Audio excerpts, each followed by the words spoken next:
দাদা কামটো হ'বগৈনে বাৰু? নাজানো দেই কি হয়গে।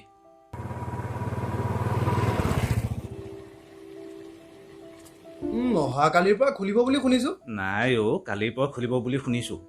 বাৰে বাৰে মোৰ এপ্লিকেশ্যন ৰিফিউজ কৰি আছে। Some reason of bloody orange zone red জোন।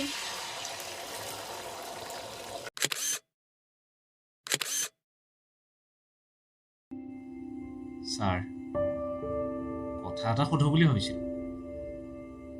ঘৰলৈ যোৱাৰ কথা নকৰিবা, তাৰ উত্তৰ মোৰ হাততো নাই।